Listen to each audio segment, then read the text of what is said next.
Welcome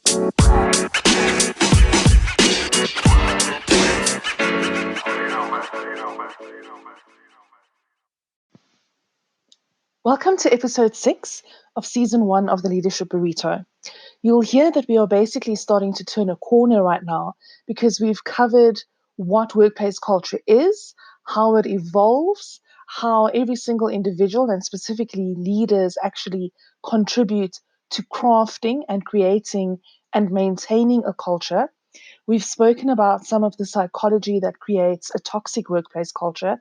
And we've started talking in the last episode, episode 5, about some of the things that you need to start doing from a leadership perspective and as a C-suite executive or even as a first-line manager to start turning things around and create a great workplace culture. In this episode, I'm really so happy to have gotten the opportunity to interview this amazing lady, Rene Johnson. Rene is based out of Arizona in the US.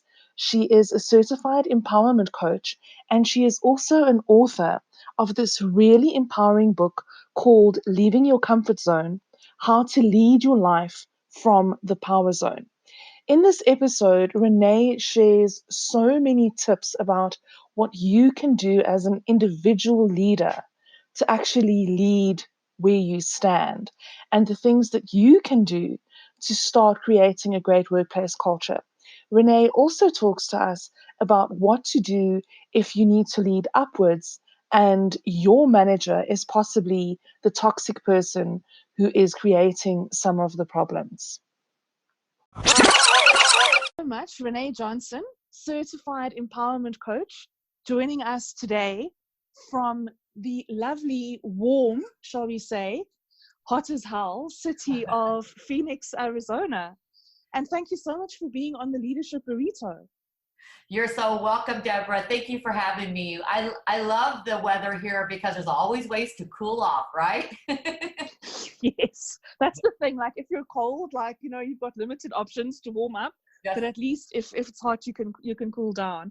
Yes. So Rene, thank you so much once again for joining us. For our listeners who aren't familiar with your work, as you know, I've been following your work for a long time. You specialize in leadership development coaching specifically, and you work with a lot of leaders, and you have this amazing book where you speak about the power zone. So in today's episode, obviously we're going to touch on that a little bit, but I'd like to ask the first question to you. As part of our season 1, where we're talking about toxic workplace culture and we're talking about empowering leaders to actually recognize the toxicity or, if they're headed down the wrong path, and to actually then start doing things to address that and to change and improve that. So from a leadership perspective, what would you say are the personal skills and attributes that leaders really need to develop in order to actually start putting people first and really driving a positive workplace culture? I think that's a really foundational question you have, Deborah. And when I gave thought to that, so I would say it is the foundation that I see that leadership is, and that is you must have identified what your voice is going to be in leadership. And what I mean by voice, I mean your personal values as a leader, and we'll address how that affects your culture later. The second skill is you need to have developed the ability to inspire change in yourself, to be that example and inspire changes in others. And the third would be to be able to develop the systems necessary to lead that change even when you're not physically present in your culture. And so those would be like the 3 personal skills. And the attribute, there are several, but the one that I see consistently missing, and that in the cultures when I go into these companies and work with leaders, is empathy. Now they may think that they have it, but we can, I'll let you guide the questions and how to dig into that. But that would be the attribute. So those are the skills, and that's the attribute. Okay. I cannot agree with you more. And honestly, you are echoing very much what Andy Davies has said in one of our previous episodes as well. And, when we talk about putting people first, it really comes down to empathy. And as you say, you need to be able to actually inspire change in yourself. And none of us necessarily, Dr. Cameron Seppa in one of our earlier episodes and in his writings, he talks about, your competent, he calls them assholes, your jerks at work. And none of us are necessarily those jerks, but a lot of us might have a few blind spots in just how empathetic we are. There's that viral post from Ian Zahn in Chicago. I'm sure you've seen that, where he wrote that open letter to his staff, and he said, you never need to explain to me why you're coming in late because you had a dentist appointment, or why you're watching Arrested Development on a 4-hour flight instead of checking your emails. Like, it was this amazing post that he did. And for me, that's so much the empathy. We think we're empathetic and we think we're reasonable, but we might not actually be as empathetic as we truly need to be to drive culture forward. So I think that is an amazing insight from you. Thank you so much. You're welcome. I agree with you because of that self-awareness, being able to self-evaluation. That is the separation of a strong, influential leader versus an average leader. So, and that is a huge part. And if you cannot be self-aware and evaluate yourself and be improving, you're going to have a very difficult time being empathetic of others. And it creates chaos, it creates stress, like you just explained. It creates broken down relationships. You're not able to capture the strengths and talents of your team. You lose the number one factor that is a healthy value in a culture, and that is trust. Absolutely is trust. Yeah. Okay. So now in your book, and I mean, you're very much kind of branded and trademarked as the Power Zone coach. So what is this Power Zone that you speak of in your book?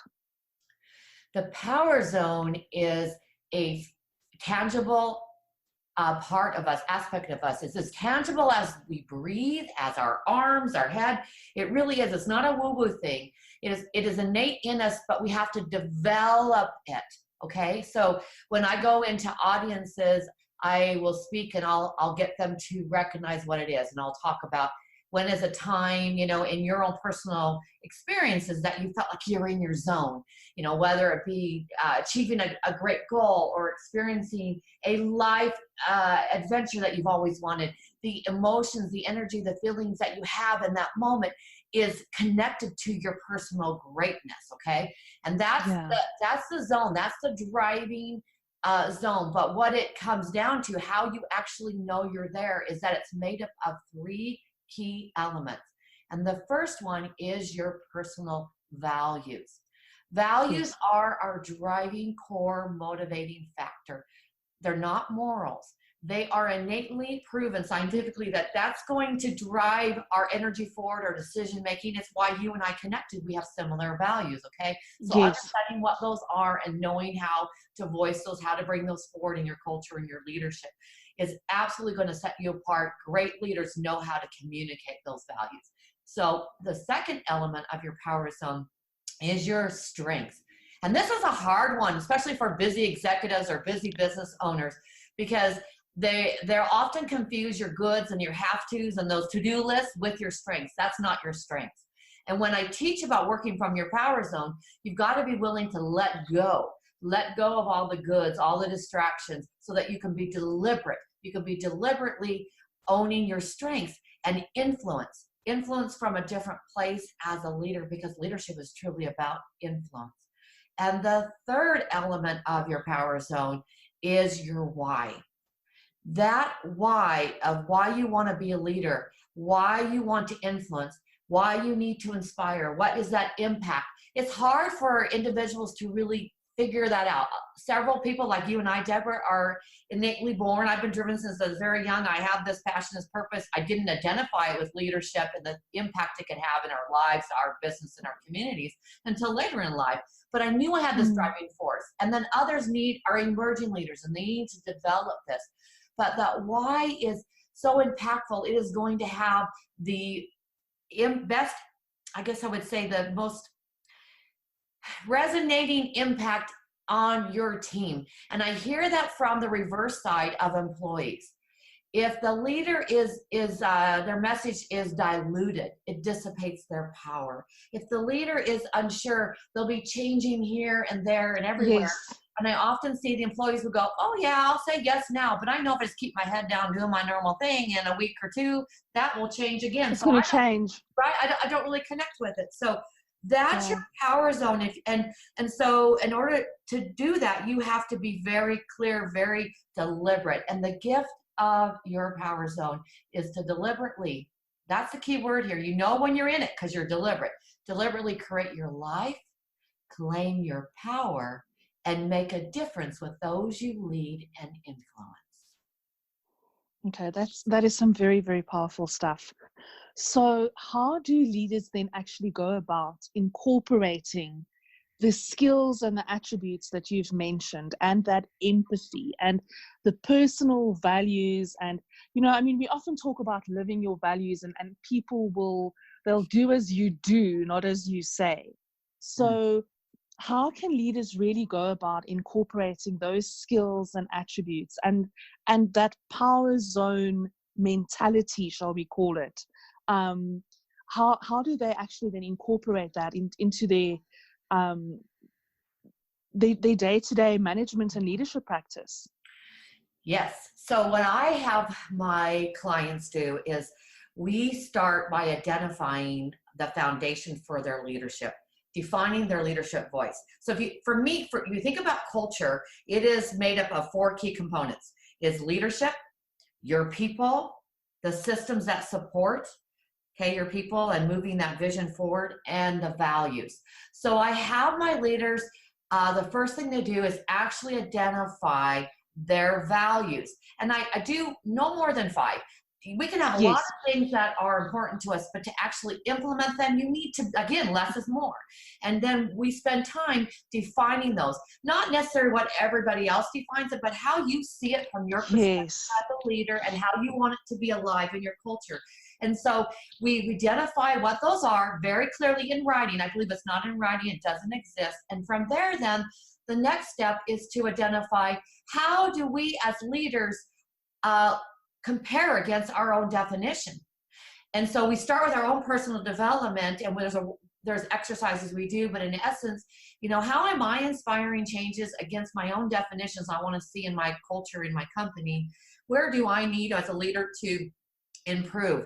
And we actually make tangible goals. We actually identify that, and it creates a great dialogue if you're working with an executive team per se. And we can talk about it without pointing fingers, being open to be empathetic, teaching that right from the beginning, but also understanding the perceptions around it. And so once we have that done, and we have where we want to personally develop against the definition we want to employ, then the next step is, how do we want to lead those values forward? And that's where you walk your talk. That's where values become alive in your culture, through the doing, through the actions. So then we set up tangible goals. So each of those now have a series of goals that they as leaders are empowered to go out into the culture to implement and report upon. So the accountability factors there. And as they're doing this, then we're looking for the ways that we're going to bring that down into the culture and invite and inspire the changes in our team.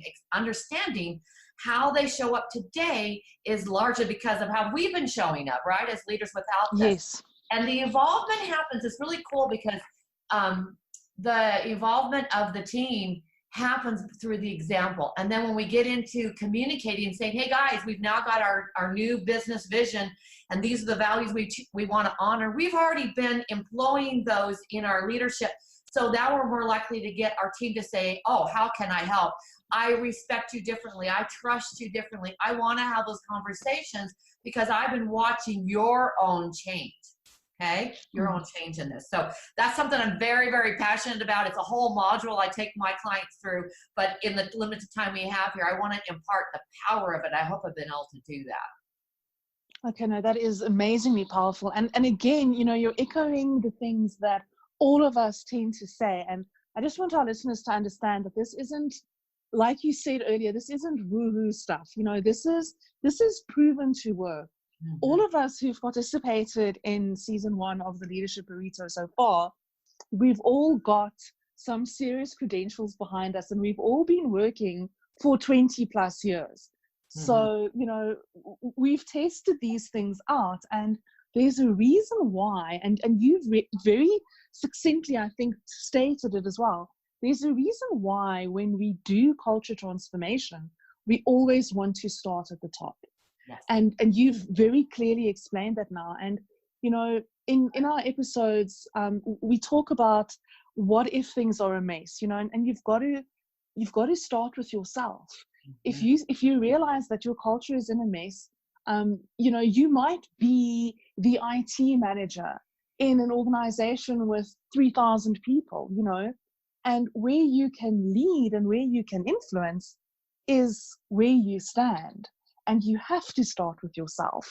And you can influence the culture in your space, and you can start through that, then influencing, everyone that your people come into contact with. And I mean, that's how these communities and how the impact actually ripples out, and how we can change things just through one person's actions.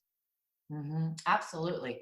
You're saying it very well. And it has to be then that we start to invite the others around us to be open to their deficits, their willingness to want to grow and develop. And I see that a lot of leaders have ego that they don't recognize, not all, but they don't recognize, and it comes from fear. And fear from, Yes. How do I manage this? How do I actually make those changes? What if they request things that I'm not capable of leading forward? And so rather than trying to do the work, because they're in their busy day to day, and how do I add one more thing? Not realizing that, not asking you to add more things, I'm asking you to shift your energy and how you go about it, and the release it's going to have on that stress and on that overwhelm, right? In doing stuff. Absolutely. And there's actually power, and this is the other thing. And as you say, ego and fear drives this. So we're so scared. I think we all suffer from a level of imposter syndrome, and we're so scared that we're going to get found out. And leaders often, I think, make the assumption that they have to know everything and be able to do everything. And it's just impossible. That's a huge and being vulnerable and asking for help and saying, oh my God, Rene, I cannot do this, please help me. That actually shows strength as opposed to the weakness that we think it shows. Absolutely. In fact, that's one of the key myths in my book, Leaving Your Comfort Zone, How to Lead, from Your Power Zone. That's one of the key myths that I dispel and I try to bust, because it's not about having all the answers. That's why when we talk about separating the goods from, your greats, your strengths, you're not supposed to have all the answers. You're supposed to have the foresight as a leader to know the direction you're going and have that confidence to be able to listen to the input ideas that hopefully some of them are a lot better than yours, and then filter it through your vision and your values and make the best decisions to move you forward.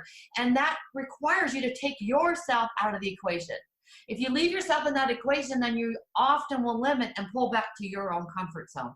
So that confidence building is so important, and the opposite is your confidence blockers that blocks that. But getting past that stinking myth that causes so much turmoil, so much loss of opportunity, lone nights alone, feeling that power that they thought leadership was going to be, the dream is lost.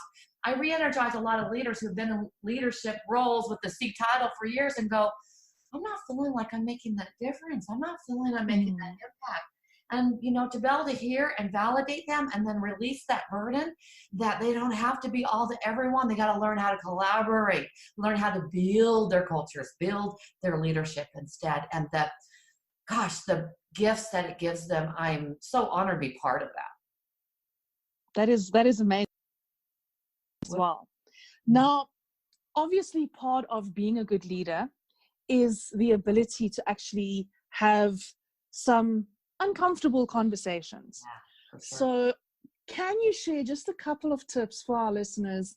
If as a leader, I now realize that I've got a problem child in my team who's not necessarily horribly toxic, but maybe they're kind of borderline, or they're doing things they're behaving in a way that's not values congruent.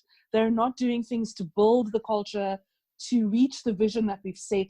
They're actually kind of detracting from it. Mm-hmm. What are some of the tips that you could give around having that difficult conversation? So I will say one of the first things is, I would make sure, okay, I'm going to back up for just a second. Make sure that your hiring processes will hiring processes are made to bring the right employees in that have very similar values to your culture. Then it's easier to have the conversations, okay, that I'm going to talk about here. And when you're going through this changes in development, you may often find that some of your hires may not actually be a fit for the direction you're going. And that's part of the growth of leadership. And you do your best to salvage and to grow and develop people, right? Call them up into the direction you want to go, not call them out.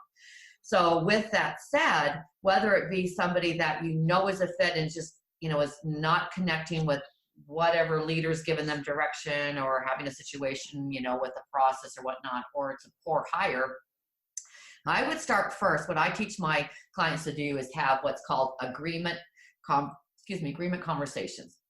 So the goal around change is that we have to get to a place that we can agree. Otherwise, it's telling, demanding, pushing, and pulling instead of leading, guiding, inspiring. So I teach to, first of all, let's get to a place that we can agree. So I'm just going to throw a quick example out. Let's say there's a policy that this particular employee is not following. So I would meet with them and I would say, hey, employee, can we sit down for a minute? Let's talk about this policy. And I'd have whatever, documentation I need to have and get that consensus that this is what we agreed upon. This is why it's here and why it's important. Because now we're coming from a place we both see is an agreement versus you're wrong, I'm right. From there, then we talk about what is not in alignment with it. Well, based on our agreement of that, this is what I noticed last week. Could you tell me more about that? How does this part of it actually impact it? So the goal is to drive, the opportunities for change and bring innovative ideas in, bring suggestions in, make them part of the solution. We want to create solution-focused thinking, not pointing fingers. So we spend that part getting to a consensus. And if we need to, then the third step that I encourage is now we then solidify that new agreement. So based on this and this, here's what I hear we're going to do. Here's how I can support you better. Here's what I need from you to do better. If worst case, there is a violation that we've already had multiple conversations, with it, then we may need to say, here's our consequence. Okay. Here's our consequence of not making this change. And I hate to see that happen. I'm here to support you, but we make sure we leave with that person able to make the change, that they feel empowered. That's the key here. They feel empowered and supported to make the change. And if you leave, what I say physically is think about a baton. Like runners who are doing the race, they have to hand the baton off to each other. And if you leave that conversation and you're still holding the baton, then you didn't do your conversation right. Okay. We want to make sure that that person that we're inviting to make the changes are very clear on what's expected, by when, how to report back, how to get the support they need. That's when you're an empowered leader. Okay. So regardless of it's a really hard conversation to have, or if it's something for course correction, to prevent a more difficult conversation. Okay. Yes. So that is brilliant. And I mean, I actually teach the exact same thing. Awesome. And yes, cool. it's amazing, and here in South Africa, we've got, some very interesting employment laws. And sometimes the beauty of this approach that you've described now, I just want to explain to our listeners, this doesn't just work for culture type things. This approach works for everything. If I'm a problem child and I'm a habitual latecomer, for instance, that approach works for that as well. And exactly what you said around, so it's about making the employee part of the solution. But a big part of it is using the empathy to actually let them explain what happened. You've seen a breach and you might have your own thoughts about it, but hear from them. And because oftentimes there's stuff going on in people's lives that they haven't shared with us. Yeah. and if we create that safety for them to open up, we can actually rise up to support them better and to assist them. Yes, and you invite others to raise their hand inside of the team to support. So real quick, example is one of my leaders really lacked empathy, and we worked for a period of time, and there was a new employee that we hired through the process, and we knew they had the core values and they had the skills. They were just doing a tremendous job in absorbing the training and implementing it. But they started showing up late, and then it became later and later. And in this role, that was very difficult for what their responsibilities were. It started some tension on the team. And the old style would be like, that write you up because you're late. Yeah, but even more so, sometimes maybe just fire them. They're not going to tolerate it. Just get out of here, whatever. Just really poor leadership. So I said, why don't we, use this method and sit down and figure out what's going on? Because we know we hired the right person, but what is happening to, because they were doing great in the beginning. So in short version of this, in that conversation, found out that he had been in a car accident, the employee, and they were now limited to one car in a household with 5 kids and trying to get the wife to work, the kids, all these different things were happening. And he was trying his best, and he was even trying to take Uber to work and all these things. So what they did instead is they collaborated and said, he said he anticipated getting another car by this date, and the wife was going to do this with her family to help with the daycare. So they were already on their own end trying to be creative. And they said, well, why don't we do this for the next 30 days? We're going to rotate the schedule, not a permanent shift, but rotate it. So we're going to give you a half-hour breathing room, and then you have to stay the half-hour late. And that way the team has that support. And then they took that to the team, got agreement in the team, and now the team understood why the person was becoming late. And now they stopped looking at him like, man, you suck, right? And they started to go, how can we help you? Now we're so sorry you went through that. So glad you weren't hurt in the accident. And so the permission came forward, and they created a solution. Right? Because life, you have people. Remember this, you have people in your culture. You don't have bodies, you have people. You have people with lives. And the beauty of this approach as well is that you're actually, from a leadership perspective, showing your team that you have noticed so-and-so coming late all the time, and you have addressed it. And you've done so, in a way that is in alignment with your values, in a way that is putting people first, that is also addressing the needs of the company. Yes. Yep. Well said. So now, sometimes, and I'm sure you've come up with this as well, and this is a really tough one. What happens if I need to lead up? What happens if it's my boss who is the toxic person and who is displaying the non-values congruent behavior? And I've working with my boss maybe for a year or whatever it is, I have come to the conclusion that this person does not have the emotional maturity to actually hear the feedback that they're the problem. How do I address that? Do I just get another job? or do I take my chances? Because in a toxic environment, as you know, sometimes speaking up, with all the best intentions to try and clear this up, could actually get my ass fired, or it could lead to me being victimized and marginalized and whatever else. Yes. So, and I saw that when you had previously asked me the question. On the back end, if that decision maker is the only one that you can go through, and they do not recognize these unhealthy attributes of themselves, you're basically wasting your time. And you might go ahead and take all your strengths and talents and start looking, sorry, but you might look for another opportunity, but go through a process of doing a better job interviewing and putting yourself in a better position, in that kind of culture you want. Because honestly, I've seen that. You just pound your head against the wall, and you will get yourself in, that's a really toxic, unhealthy culture. So hopefully that's not it. And it's just, I always like to try to give people the benefit of the doubt. And you have to be careful in that environment if they don't see themselves and you're not calling them out. Instead, you call them up. And that works for leaders to impart upon an employee, but it also works reversely for you to encourage positive change in your leaders without stepping on toes and marginalizing them. So what I would do, same principle that I talked about earlier. I like this principle I teach called meet people where they're at and take them where you want to go. And that works in sales. It works in any conversation. Okay. So I would do the assumptive and meet that person where you assume, hey, so-and-so is calling Bob. Hey, Bob, can I have a minute of your time? I'm understanding this is the end result you're wanting to get. Is that what you're wanting to get? Well, yeah, of course, I've told you 100 times, right? Yes. And you go, okay, the reason I'm asking you now that I know we're on the same page is I have this great idea and I would love to either share it with you now or set up a time that would actually help us get there quicker, less expense, whatever it is.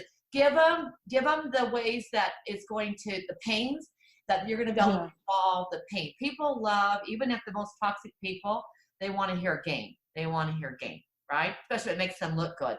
I have this idea that's going to help your idea do better. See what I'm doing? I'm positioning myself behind their idea, not putting me in front of the idea. I'm putting them up. I'm finding ways to raise them up. It might be where I like another way of doing this, Deborah, is the apology statement. And I teach this as well, that we give people benefit of doubt and we share, excuse me, Bob, I have to apologize for a minute because I guess I'm not understanding you. I'm not clear on what we're supposed to do here. And I really want to be clear. And by doing that, you're now taking the person off the defense. Okay? Taking them off the defense. Because if, I have a little bit of ounce of integrity, they're going to be, oh, I don't want you telling me that. I don't want you apologizing, right? And then you start the conversation of, well, because here's how I'm feeling. So you go back to that meeting point again, and then take them where you want to go. So the apology statement's a way to take down the pressure, take down the tense, whatever's going on in that toxicity of it, and then guide them to better pastures, as you will, right? As you talk about with that. Yes. And as you say, if you can't, if you've tried that without sticking your neck out too much, without making them feel threatened in any way, if you've tried that and it's not worked, then maybe it is time to update that LinkedIn profile and, and start looking around. Rene, it has been absolutely amazing chatting to you and so insightful. I mean, I could talk to you literally the whole day about this. I know. So I'm sure our listeners have been very inspired as well. If they'd like to get in touch with you, how do they go about doing that? Thank you, Deborah. Well, we are definitely connected on LinkedIn, so you can find me through Deborah's profile. I'm one of her fabulous connections. She has many. For me directly, I made it easy. You go to my website, which is Power Zone Coach, so powerzonecoach.com. And on my website, I have links to my social media pages, resources, articles, and so forth and so forth. So I would invite you to join me there and reach out to me. I do answer my emails, so don't hesitate to email me through my website, and don't hesitate to connect with me through the LinkedIn connection here as well. Fantastic. Rene, thank you so much for sharing so much insight and wisdom and practical tips with our listeners. I really, really appreciate it so much. Thank you, Deborah, for having me. I appreciate it as well. Thank